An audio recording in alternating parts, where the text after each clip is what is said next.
En tant que révolution, le numérique bouleverse les fondements d'une société héritière de la révolution industrielle. Quelles sont les nouvelles forces à l'œuvre dont il va falloir que nous comprenions les mécanismes afin de nous mettre sur le chemin d'une nouvelle définition du progrès?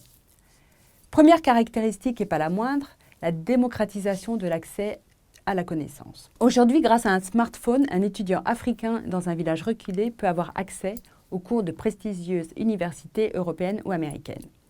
Le mobile couplé à la gratuité de certains savoirs peut à terme rééquilibrer les rapports de force entre pays développés et pays dits émergents sur la conduite du monde.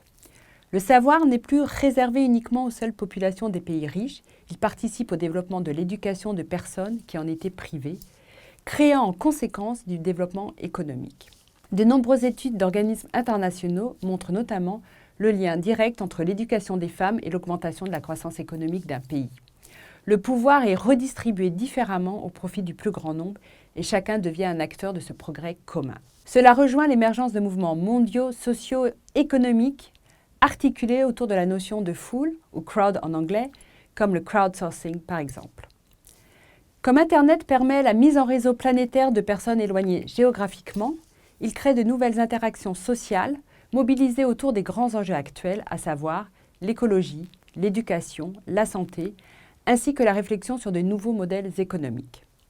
La créativité, l'intelligence, les compétences techniques d'un grand nombre de personnes sont mises au service de la résolution de problèmes. Cela commence à impacter également la politique avec ce qu'on appelle la démocratie participative. Même si elle se met en place à un niveau local ou régional, elle n'en est pas moins l'illustration que les citoyens demandent à être écoutés par les élites politiques et proposent, via des plateformes collaboratives, de nouvelles idées concrètes pour agir sur l'avenir de leur pays.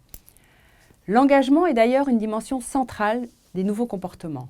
Qu'on soit citoyen, consommateur, client, étudiant, salarié ou entrepreneur, on veut reprendre en main ses choix de vie, notamment en se détournant de la société de l'ultra-consommation qui est à bout de souffle et dont les valeurs sont de moins en moins partagées, notamment dans les pays occidentaux.